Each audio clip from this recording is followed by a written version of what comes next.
अस्सलाम वालेकुम रहमतुल्लाहि व बरकातुहू। मैं शाकिर रज़ा खान इनकलाब समाचार में आप सभी का इस्तकबाल करता हूँ, खैर मकदम करता हूँ। आज के इस वीडियो सेशन को आगे बढ़ाने से पहले मैं आप सबसे दरख्वास्त करूँगा कि आप हमारे यूट्यूब चैनल इनकलाब समाचार को सब्सक्राइब कर लें और घंटी वाला बटन याद से दबा दें, ताकि आइंदा हम जब भी कोई वीडियो अपलोड करें तो सीधे आपको देखने मिल सके। बज़ाहिर है कि एक मुसलमान होने के नाते मुस्लिम कम्युनिटी के लिए आवाज़ उठाना और मुस्लिम कम्युनिटी को होने वाले नुकसानों पे मुस्लिम समाज का जहन खींचना मेरी जिम्मेदारी है, और इस जिम्मेदारी को निभाते हुए मैं अपने कई वीडियोस इनकलाब समाचार पे रिलीज़ कर चुका हूं। आप उन वीडियोस को भी देख सकते हैं जो मुस्लिम कम्युनिटी के अगेंस्ट में कॉन्स्पिरेसी रची जाती है, जैसे विवाह आतंकवाद वगैरह वाले टॉपिक पे भी वीडियोज़ है, आप वो भी देख सकते हैं। तो आइए आज के वीडियो की तरफ आगे बढ़ते हैं। ओवैसी का साथ बीजेपी का विकास, मैं क्यों ऐसा कह रहा हूं उसको समझना ज़रूरी है। वैसे आपको ये बताते चलूं कि इंशाअल्लाह अज़ीज़ बहुत जल्द ओवैसी के ऊपर पूरी एक सीरीज़ और एमआईएम की पॉलिटिक्स पे पूरी एक सीरीज़ हम लाने जा रहे हैं, जिस पर हमारी तैयारियां चल रही है। हम ओवैसी के भाषणों को डिकोड कर रहे हैं ताकि हम आपको ये बता सके कि ओवैसी किस तरीके से उम्मत मोहम्मदिया सल्लल्लाहु अलैहि वसल्लम को गुमराह करने की कोशिश कर रहे हैं, कौन जमातें उनके साथ है, कौन कायद और किन अकायद के लोग उनके साथ है, और किन अकायद को वो गुमराह करने की कोशिश में है, और उसका अंजाम आने वाले वक्तों में हमारी नई नस्लों में क्या होगा, ये भी हम आपको समझाने की उस सीरीज़ में कोशिश करेंगे। आज का जो टॉपिक है यूपी चुनाव के ऊपर में है। 5 राज्यों में चुनाव हुए, 5 राज्यों में से 4 में बीजेपी चुन के आई है। फैक्टर्स अलग अलग है, हर जगह की बात अलग अलग है, हर क्षेत्र का चुनावी माहौल अलग है, हर क्षेत्र का चुनावी कैंपेन अलग है, हर क्षेत्र की चुनावी पॉलिसी और स्ट्रेटजी प्लानिंग सब कुछ अलग है। यूपी भारत का सबसे बड़ा राज्य होने के नाते पिछले 6 महीनों से यूपी चुनाव को लेकर के मेन स्ट्रीम मीडिया, जो आरएसएस के खैमे का मीडिया है, जो बीजेपी के लिए काम करता है और जिसे अदानी, अंबानी, नरेश चंद्रा जैसे टाइम्स ग्रुप जैसे हाउसेस, जो मीडिया हाउसेस जो है वो चलाते हैं, इन सभी मीडियाओं का एक एजेंडा है एंटी इस्लामिक और एंटी मुस्लिम। आप जानते हैं और आप देखते हैं कि पिछले 8-10 सालों के अंदर में इन मीडियाओं ने मुसलमानों को बदनाम करने के लिए कितनी कोशिशें की, ऐसे ऐसे झूठ देश के सामने रखे, मुसलमानों के ख़िलाफ़ में ऐसे ऐसे परसेप्शन क्रिएट किए जो मुसलमानों के लिए जेनोसाइड का सबब बन सकते थे। लेकिन इस पर पूरी अदालत आलिया खामोश है, इस पर पूरी गवर्नमेंट मिशनरीज खामोश है, क्योंकि वो सब भी उनके साथ है। खामोशी भी कई बार ऐसा होता है, जुल्म का साथ देना होता है। जुल्म करना ही ज़रूरी नहीं है, जालिम के जुल्म को देख के खामोश रहना भी जुल्म का साथ देना होता है। इसीलिए मैं ओवैसी की आज की इस यूपी के पूरे चुनावी कैंपेन को डिकोड करने की कोशिश कर रहा हूँ और आपके सामने रखने जा रहा हूँ, क्योंकि अगर ये आज नहीं कहा गया तो कल आने वाले वक्त में उम्मत मोहम्मदिया सल्लल्लाहु अलैहि वसल्लम को बहुत बड़ा नुकसान हो सकता है। ओवैसी और बड़ा अंपायर खड़ा कर पाए, हो सकता है ओवैसी और ज़्यादा ताकतवर नेता के रूप में उभर पाए, लेकिन वो उनकी पॉलिटिक्स है। बट उससे मुसलमानों को क्या नुकसान होगा, आने वाली नस्लों को क्या नुकसान होगा, ये जानना और समझना बहुत ज़रूरी है। पिछले 8 सालों में 5 ऐसे विधानसभा बड़े चुनाव हमने देखे जिनमें ओवैसी ने बहुत दमखम के साथ में एंट्री की और लोगों को काफ़ी अपने तरफ लुभाने में कामयाब हुए, बट उन सबको वोट में कन्वर्ट करने में वो कामयाब नहीं हुए, क्योंकि उनका मकसद मुसलमानों की डेवलपमेंट के लिए काम करना नहीं है। उनका मकसद है अपने भाषणों में भीड़ दिखाना, और वो भीड़ दिखा करके बीजेपी के और आरएसएस के ज़मीनी कार्यकर्ताओं को एक प्लेटफॉर्म प्रोवाइड करना, ताकि वो कम्युनल वोट या नॉन कम्युनल वोट्स को कम्युनल में वोट्स में कन्वर्ट करने के लिए काम कर सके। हम जानते हैं कि बीजेपी अकेले चुनाव नहीं लड़ती। बीजेपी जब चुनाव लड़ती है तो उसके साथ आरएसएस के पूरे कार्यकर्ता, यानी पन्ना प्रमुख से लेके, पन्ना कार्यकर्ता से लेके आरएसएस के चीफ मोहन भागवत तक सब साथ होते हैं। हम जानते हैं कि बीजेपी के साथ में आरएसएस के तमाम संगठन, विश्व हिंदू परिषद, बजरंग दल जैसे कई सारे संगठन हैं, वो भी उनके साथ होते हैं। हम ये भी जानते हैं कि सरकारी मिशनरीज का भरपूर इस्तेमाल किया जाता है। हम ये भी जानते हैं कि मीडिया हाउसेस जो है वो बीजेपी के लिए ही प्रचार करते हैं, क्योंकि वो बीजेपी से कोई सवाल नहीं पूछते और हमेशा सवाल अपोजिशन से पूछते हैं या दूसरों से पूछते हैं। तो ये सारी चीज़ें हमें पता है। इस पर बहुत ज़्यादा इस वीडियो में जानने की ज़रूरत नहीं है, इसीलिए मैं शॉर्ट में करते हुए आगे बढ़ता हूँ। तो मेरा जो बोलना है कि अवैसी का साथ बीजेपी का विकास ये क्यों है, या यूपी चुनाव में बीजेपी की वापसी के पीछे अवैसी का बहुत बड़ा हाथ है, बहुत बड़ा फैक्टर है, इसको भी मैं आपको समझाने की कोशिश कर रहा हूँ। हर मुसलमान नौजवान को यह समझना ज़रूरी है, क्योंकि वो बिना सोचे समझे ओवैसी की भाषणों की भीड़ बन रहा है, और वो भीड़ क्या नुकसान कर रही है ये जानना और समझना ज़रूरी है। यहाँ तक हमने ओवैसी की पॉलिटिक्स को पिछले 10 साल में स्टडी किया है, उसमें ये पाया है कि ओवैसी के पास में मुसलमानों के डेवलपमेंट का कोई ब्लूप्रिंट नहीं है, कोई प्रोग्राम नहीं है, सिर्फ भड़काऊ भाषण देना उनका काम है। और भड़काऊ भाषण के माध्यम से ही वो लोगों को अपने रैलियों में बुला लेते हैं, रैलियों में लोग अट्रैक्ट होके आते हैं, और वही अट्रैक्शन जो है बीजेपी के लिए फायदेमंद साबित होता है। उनकी पूरी मीडिया मिशनरीज उसके ऊपर, प्रोपेगेंडा मिशनरीज उसके ऊपर, स्लीपर सेल्स की मिशनरीज, आईटी सेल्स की मिशनरीज उस पर काम करती है, और वो अपने लोगों को वो चीज़ें दिखाने में कामयाब होते हैं जो ओवैसी के द्वारा परोसी जा रही है या की जा रही है। आपने देखा कि पिछले चुनाव, यूपी चुनाव के शुरू होने से 2 महीने पहले से ही बीजेपी के माउथपीस जो मीडिया हाउसेस है, उन्होंने ओवैसी को एक लार्जर स्पेस देना शुरू किया। क्या कभी सोचा कि वो मीडिया हाउसेस जो 100% मुसलमानों के अगेंस्ट है, 100% एंटी इस्लामिक है, और मुसलमानों का जेनोसाइड करवाने के लिए किसी भी हद तक जा सकते हैं। कोरोना काल में आपने देखा उनकी हरकतें कैसी रही, और उस हरकतों से सब्जी बेचने वाले, चूड़ी बेचने वाले, फल फ्रूट बेचने वाले जैसे छोटे छोटे गरीब मुसलमानों के साथ क्या दुर्व्यवहार हुआ, ये हम सब ने देखा है। तो ऐसा क्या है कि यूपी चुनाव के दौरान हर एक मीडिया हाउस ने प्राइम टाइम में ओवैसी को स्पेस दिया? ऐसा क्या है कि हर कॉन्क्लेव में स्पेस दिया गया? ऐसा क्या है कि हर बैकड्रॉप पर योगी आदित्यनाथ के बराबर में ओवैसी की तस्वीर को प्रिंट और पब्लिश किया गया? एक बात गौर से समझिए और जानिए कि कई बातें बोली जाती है, कई बातें दिखाई जाती है, कई बातें साइलेंट होती है। तो वो बोली और दिखाई और साइलेंट बातों को हमको समझना बहुत ज़रूरी है। वो बोली और साइलेंट बातें क्या है कि एंकर जो बोल रहा है वो समझा पा रहा है या नहीं, ये तो एक अलग बात है, लेकिन जो बैकड्रॉप में दिखाया जा रहा है वो बहुत कुछ मैसेज देता है, वो बहुत कुछ बताता है। ये बताने की कोशिश की गई कि यूपी में सबसे बड़े मुस्लिम और गद्दावर नेता के तौर पर ओवैसी को प्रोजेक्ट करने की कोशिश की गई। न सिर्फ यूपी में बल्कि पिछले 5 भी चुनाव में हमने ये देखा कि हर चुनाव के दौरान में एंटी इस्लामिक और एंटी मुस्लिम मुकेश अंबानी, अदानी और नरेश चंद्रा जैसे और टाइम्स ग्रुप जैसे मीडिया जो है वो ओवैसी को एक लार्जर स्केल पर मुसलमानों का लीडर बताने की कोशिश करते हैं। उस बहकावे में आज कई सारे non Muslims, secular non Muslims भी जो है वो आ गए हैं, और सेकुलर नॉन मुस्लिम्स भी ओवैसी के उस चेहरे को बहुत बड़ा करके देखने की कोशिश कर रहे हैं। लेकिन क्या मुसलमानों के लिए ये लार्जर स्केल का ओवैसी फ़ायदेमंद है? तो सवाल ये है कि अगर फ़ायदेमंद है तो उसके पास ब्लूप्रिंट कहाँ है, उसके पास एक प्रोग्राम कहाँ है, ज़मीन पे क्या हकीकत है, संगठन लेवल पे क्या काम हो रहा है, संगठनात्मक लेवल पे क्या एकजुटता है, ये सब चीज़ों के सवाल आपको तलाशने होंगे। आज जो मीडिया के ज़रिए से ओवैसी के परसेप्शन को क्रिएट करके मुसलमान वोटों को डाइवर्ट करने की कोशिश की गई थी, ऐसा हमको लग रहा है, लेकिन ये हकीकत नहीं है। ये दिखाया गया कि मुसलमानों की रैली में, ओवैसी की रैली में मुसलमान उमड़े चले आ रहे हैं, बड़ी भीड़ बन रहे हैं, क्योंकि मुसलमान नौजवान जो है जज्बाती है, और भड़काऊ भाषण सुन के वो जज्बाती हो जा रहा है। उसे ये सिर्फ इतना से तसल्ली हो जा रही है कि ओवैसी बोलता तो है, बाकी सब तो बोलते नहीं है।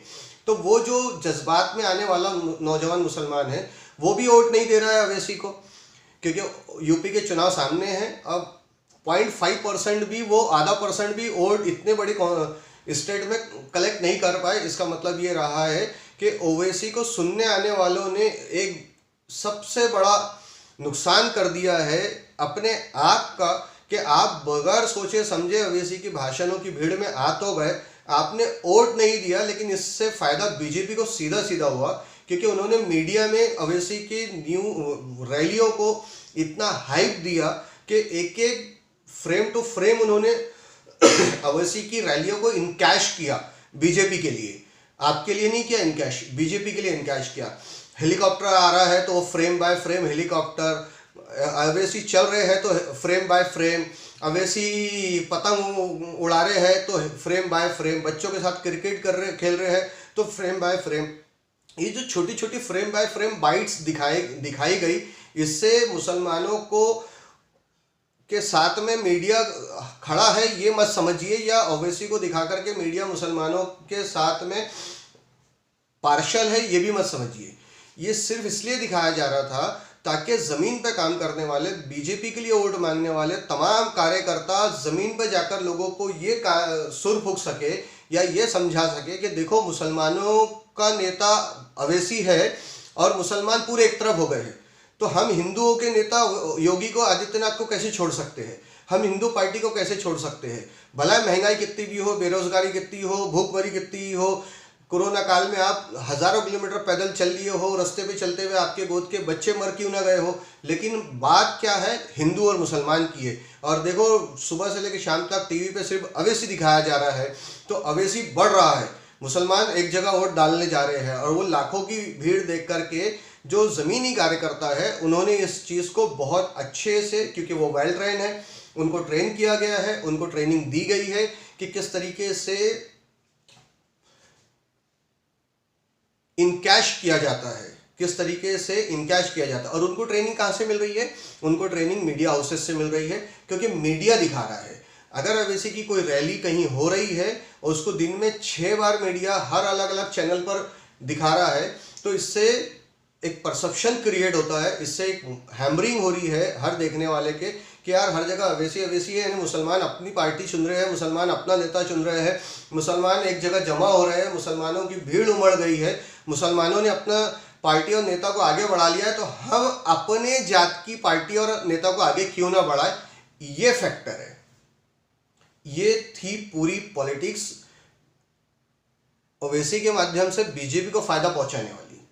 और हो सकता है कि आप में से कई लोग इस बारे में इत्तेफाक नहीं रखेंगे, लेकिन हर सेंसेबल इंसान, हर पॉलिटिक्स को समझने जानने वाला या माशरी या सियासी शऊर रखने वाला इंसान इस बारे में सोचे ज़रूर, चाहे वो किसी भी धर्म जात और इससे क्यों ना आता हो।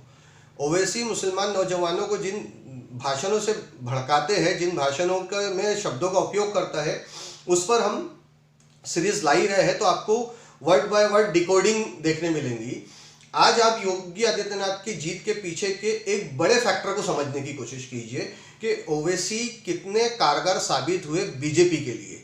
ओवैसी की रैलियां, पार्टी ने उन ओवैसी के भाषणों में जमा की गई हजारों लाखों लोगों की भीड़ ने हिंदू समाज के उन लोगों को हिंदुत्व में कन्वर्ट कर दिया जो हिंदू थे।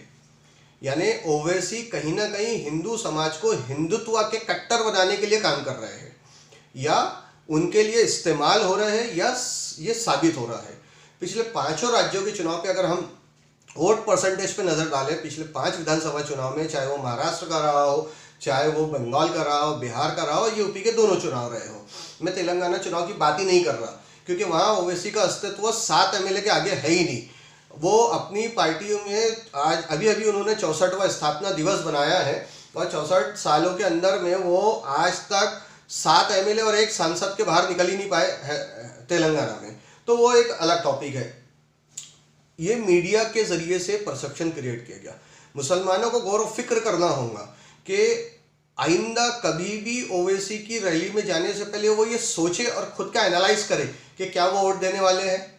अगर है और अपना माइंड चेंज कर रहे हैं, तो वो सोच समझ के उन रैलियों में हिस्सा बने।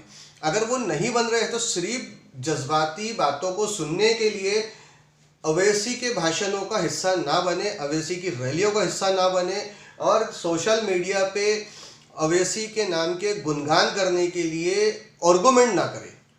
ना मुसलमानों से आर्गुमेंट करे, ना नॉन मुस्लिम से आर्गुमेंट करे। क्योंकि आप जितना आर्गुमेंट करेंगे, आप जितना रैलियों का हिस्सा बनेंगे, आप जितना मॉब दिखाएंगे, आप जितना मजमा दिखाएंगे, उतना फ़ायदा सीधे सीधे बीजेपी को ही होने वाला है। इसीलिए सियासत की दुनिया के तजुर्बेकार लोग MIM को बीजेपी की बी टीम कहते हैं। जब जहाँ जैसी ज़रूरत होती है वैसा वहाँ MIM का इस्तेमाल किया जाता है, ऐसा सियासत की दुनिया के लोगों का कहना है। जब जहां बीजेपी को जैसी ज़रूरत पड़ती है वैसे ओवैसी का इस्तेमाल किया जाता है, ऐसा सियासत की दुनिया के लोगों का कहना है।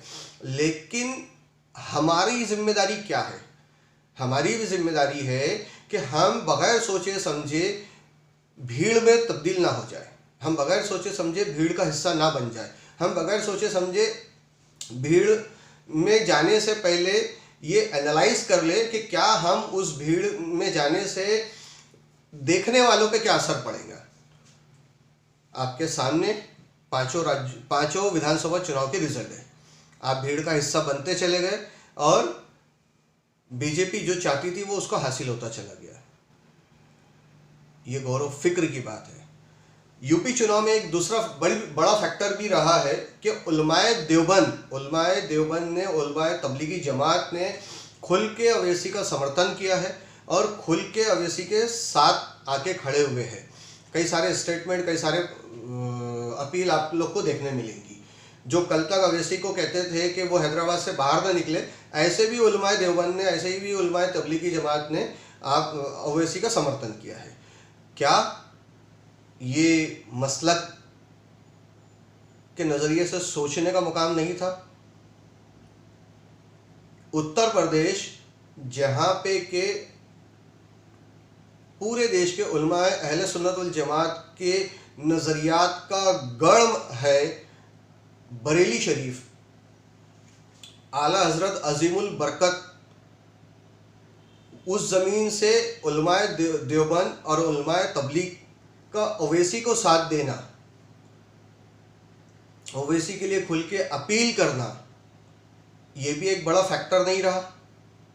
तो सोचने की बात है कि क्या उलमाए अहले देवबंद को ऐसे हालात में ये स्टेप लेना चाहिए था या नहीं लेना चाहिए था? ये भी दूसरा बड़ा फैक्टर रहा है। तीसरा बड़ा फैक्टर ये रहा है कि ओवैसी जो अपने स्टेज पे खड़े होकर के बात करते हैं, उन बात में झूठ का परसेंटेज बढ़ता चला जाना लगातार। यूपी चुनाव में अलग अलग स्टेटमेंट्स में उनका कन्वर्ट होता चला जाना। मुसलमानों ने वोट नहीं दिया, मुसलमान वोट कन्वर्ट नहीं हुआ, मुसलमान वोट में तब्दील नहीं कर पाई ओवैसी। इसका मतलब ये है कि ओवैसी की फिक्र मुसलमानों को वोट में कन्वर्ट करने की नहीं थी, सिर्फ भीड़ जुटाने की थी। ये मैं इसलिए कह रहा हूँ कि अगर वो भीड़ जुटाने की कोशिश थी, इसी वजह से आज तक हम अगर एमआईएम के तमाम चुनावी कैंपेन पे नज़र डालें तो हम ये पाते हैं कि इस बार यूपी में जो एमआईएम के द्वारा चुनाव का कैंपेन किया गया वो एक लार्जर स्केल पे किया गया। कैंपेन गाड़ियाँ चलाई गई, होर्डिंग्स, बैनर्स, पोस्टर्स। अगरचे ये क्राउड फंडिंग यानी लोकल मुसलमानों की फंडिंग थी, तो वो लोकल मुसलमानों ने जिन्होंने फंड किया वो तक अपने आप को वोटर में कन्वर्ट नहीं कर पाए। और अगरचे ये क्राउड फंडिंग के माध्यम से ये पूरा कैंपेन किया गया एमआईएम के लिए, तो मुसलमानों के लिए अफसोस का मुकाम आ गया कि वो अपने जेब का पैसा लगा रहे हैं, लेकिन अपनी पार्टी, जिस पार्टी पर वो अपना इन्वेस्टमेंट कर रहे हैं, उस पार्टी के लिए वो अपना वोट कन्वर्ट नहीं कर पा रहे। यानी अपने खुद के घर का, महल्ले का, रिश्तेदारों का वोट नहीं ला पा रहे, ये बात हो गई। और अगर ये पूरा कैंपेन पार्टी ने स्पॉन्सर्ड किया है तो पार्टी ने क्यों यूपी में ही फंड रेज किया? दूसरे राज्यों के चुनाव में तो कभी फंड रेज नहीं करती एमआईएम, तो फिर यूपी में अगर किया है तो क्यों किया है? ये भी सवाल है गंभीरता से सोचने वाला। अब एक और चीज को आप समझिए, बीजेपी एक नैरेटिव सेट करती है और उस नैरेटिव की स्क्रिप्ट बैकअप में बैठी हुई आरएसएस से आता है। आरएसएस ने पिछले 2012 से एंटी कांग्रेस नैरेटिव सेट किया है। पूर्व प्रधानमंत्री डॉक्टर मनमोहन सिंह जो रिस्पेक्टेड पर्सन है, उनका कैरेक्टर असैसिनेशन किया गया उनके प्रधानमंत्री रहते हुए में। कई बार मौजूदा प्रधानमंत्री नरेंद्र मोदी ने भी खुद उनका कैरेक्टर असैसिनेशन किया। उनके मीडिया सेल्स ने, मीडिया हाउसेस ने, उनके आईटी सेल्स ने, स्लीपर सेल ने तो हद पार कर दी। इसलिए मैंने शुरू में कहा कि अब जो सियासत की जा रही है इसमें कोई लिमिट नहीं है, कोई हद नहीं है, कितना भी नीचे गिरा जा सकता है और कितना भी नीचे गिरने की राजनीति की जा रही है। श्रीमती सोनिया गांधी के ऐसे ऐसे मीम्स और डॉक्टर मनमोहन सिंह के ऐसे ऐसे मीम्स बनाए गए जिसे आप देखना भी पसंद ना करो, इतने शर्मिंदा करने वाले मीम्स बनाए गए। तो ये कैरेक्टर असैसिनेशन वहाँ से शुरू हुआ, जिसकी स्क्रिप्ट बीजेपी के पीछे बैठे हुए थिंक टैंकर्स ने लिखी। तब से लेके आज तक बीजेपी ने एंटी कांग्रेस यानी अपना एक गोल सेट कर लिया है कि पूरे देश में एक नैरेटिव सेट किया जा रहा है कि कांग्रेस जो है वो मुसलमानों की पार्टी बन के रह गई है और कांग्रेस को सिर्फ मुसलमान वोट दे रहे हैं, जबकि ये सच्चाई बिल्कुल भी नहीं है, क्योंकि मुसलमान हमेशा क्षेत्रीय पार्टियों के साथ रहता है। जहाँ सेंट्रल की बात आती है तो सेंट्रल की लार्जर पार्टी कांग्रेस है, इसीलिए मुसलमान सेंट्रल में कांग्रेस को वोट देता है। सेम एग्जैक्ट यही नैरेटिव ओवैसी सेट करते हैं। यानी जो जो नैरेटिव आरएसएस द्वारा बीजेपी को दिए जाते हैं और बीजेपी की प्रोपेगेंडा मशीनरी सेट करती है, वही बात ओवैसी कहते हैं। और आज मेरा वीडियो देखने के बाद आप समझिएगा, आप जब भी अपने आसपास के किसी एमआईएम कार्यकर्ता या पद अधिकारी से बात करेंगे, आप उनसे ये पूछेंगे कि भाई मुसलमानों के लिए क्या आपके पास में ब्लूप्रिंट है, मुसलमानों की तरक्की आपको वोट देने से कैसे होंगी, क्या आप हमारी बस्ती में क्या आप काम करना चाहते हैं, या क्षेत्रीय प्रॉब्लम्स के साथ आप कैसे डील करेंगे, नेशनल प्रॉब्लम्स के साथ आपका डीलिंग कैसे होगा। ये सारे सवालों के बाद सवाल आप जब भी पूछेंगे तो वो सिर्फ एक ही बात करेंगे, क्योंकि उनको रटा दिया गया है सिर्फ कांग्रेस के खिलाफ बोलना। दूसरी बात वो कर ही नहीं पाएंगे, उनको ट्रेनिंग दी जा रही है, टाइम टू टाइम ट्रेन किया जा रहा है। मैंने कल अपने एक बहुत अजीज दोस्त से बात की, वो एमआईएम के पदाधिकारियों में से है नागपुर शहर के। कल जो मैंने उनका रूप देखा तो मुझे वो समझ में आया कि ट्रेनिंग किस तरीके से दी जा रही है। तो ट्रेनिंग डेवलपमेंट प्रोग्राम पे नहीं है, ट्रेनिंग प्रॉब्लम सॉल्विंग पे नहीं है, ट्रेनिंग प्रॉब्लम मुस्लिम कम्युनिटी के प्रॉब्लम्स पे बात करने की नहीं है। ट्रेनिंग ये है कि जो नैरेटिव बीजेपी ने या प्रधानमंत्री नरेंद्र मोदी ने कांग्रेस के खिलाफ सेट किया है, सेम नैरेटिव को लेके ओवैसी, उनके पदाधिकारी और उनके कार्यकर्ता चल रहे हैं। तो फिर ये बात तो बिल्कुल जग जाहिर हो जाती है कि भाई आप किसी की, जैसा बीजेपी किसी की सुनना नहीं चाहती, सिर्फ कांग्रेस की हर चीज़ के लिए बुराई करती है, वैसे ही आप किसी की कोई बात सुनना और समझना नहीं चाहते और हर चीज़ के लिए कांग्रेस जिम्मेदार है। मुसलमानों की हर तबाही के लिए कांग्रेस जिम्मेदार है और आप चाहे सवाल कुछ भी पूछ लो, वो कांग्रेस का ही नाम लेंगे। जैसे अभी टेलीप्रॉम्प्टर का मामला हुआ और बहुत सारे लोगों ने ये कहा कि अच्छा हुआ कि कहीं प्रधानमंत्री ने जवाहरलाल नेहरू जी का नाम ना ले लिया कि उनकी वजह से टेलीप्रॉम्प्टर फेल हो गया। तो ये यहाँ तक कि मजाक का बायस बन गया है अब ये नैरेटिव। तो वो नैरेटिव बीजेपी का जो है एंटी कांग्रेस, वही नैरेटिव लेके ये चल रहे हैं। तो फिर क्यों ना माना जाए ओवैसी को और एमआईएम को बीजेपी की बी टीम? ये क्यों ना माना जाएगा सवाल आपके लिए छोड़ रहा हूं मैं, इसको आपको सोचना है कि क्यों ये सिर्फ कांग्रेस की बुराई करते हैं और क्यों बीजेपी सिर्फ कांग्रेस की बुराई करती है। जब अगर बीजेपी की तरफ से अखिलेश यादव पर वार होता है तो ओवैसी अखिलेश यादव पे वार करते हैं, जब बीजेपी की तरफ से ममता बनर्जी पे वार होता है तो ओवैसी ममता बनर्जी पे वार करते हैं। इन बारीकियों को समझिए। कई सारी चीजें आपको डिकोड करने के बाद में समझ में आएंगी कि हाँ, जो पॉलिटिकल लॉबी में या थिंक टैंकर लॉबी में बात कही और समझी जा रही है कि एमआईएम बीजेपी की बी टीम है, वो सही है। ये आपको समझने की ज़रूरत है। आज वोट किसी भी पॉलिटिकल पार्टी को दिया जा सकता है, ऐसा नहीं कि नहीं दिया जा सकता है, लेकिन वोट देने से पहले आपको एनालाइज करना होगा कि आप जिनको वोट दे रहे हैं, क्या वो वोट आपका एक स्ट्रेंथ में आ रहा है या आप किसी भाषण का हिस्सा बन रहे हैं, मजमे का हिस्सा बन रहे हैं। तो वो आपके अगेंस्ट में, आपका प्रेजेंस आपके अगेंस्ट में जा रहा है। आज के वीडियो में इतना ही। उम्मीद करता हूं कि मैं अपनी बात सही तरीके से रखने में कामयाब हुआ हूँगा और आप इसको समझने में कासिर रहेंगे या आप इसको बराबर से समझ पाएंगे। और हो सकता है कि कई बात आप मेरे से इत्तेफाक ना करें, लेकिन मैं जो बात कह रहा हूँ, जो हो रहा है, उसके एनालिसिस की बुनियाद पे कह रहा हूँ, परसेप्शन या अज़ुम नहीं कर रहा हूँ। जो देखा जा रहा है, जो आपको भी देखने मिल रहा है, मुझे भी देखने मिल रहा है। वीडियो लंबा हो चुका है, मेरी आपसे दरख्वास्त है कि एक बार फिर इनकलाब समाचार को आप सब्सक्राइब कर लें, इस वीडियो को ज़्यादा से ज़्यादा शेयर करें और आइंदा आने वाले हमारे तमाम वीडियोस को देखें, शेयर करें, क्योंकि उम्मत मोहम्मदिया सल्लल्लाहु अलैहि वसल्लम की फ़िक्र करना आपकी, मेरी, हम सब की जिम्मेदारी है। मैदान हश्र में आपको हमको जवाबदेही है, आपको और हमको जवाब देना है। कल हमें हमारा समाज भी छोड़ के जाना है, आपके और हमारे बच्चों के लिए। तो हमें और आपको उस समाज की संरचना में और उसकी बुनियाद को मजबूत बनाने में काम करना होगा, आपको भी मुझे भी। सियासत के नाम पर कम्युनलिज्म मत कीजिए, मुसलमानों से मेरी अपील है। क्योंकि आप ओवैसी जैसे चाहे जो भी भड़काऊ भाषण देते हैं, उनके बहकावे में आएंगे तो हर बार रिजल्ट ऐसे ही आएंगे, हर बार रिजल्ट आप ऐसे ही देखोगे। खैर, बीजेपी के चुन के आने से मुसलमानों को डर नहीं है, पूरे देश को खतरा है, तो उसमें अपना कोई टेंशन वाला काम नहीं है। आज के वीडियो में इतना ही। जज़ाकल्लाह खैर। अल्लाह हाफ़िज़।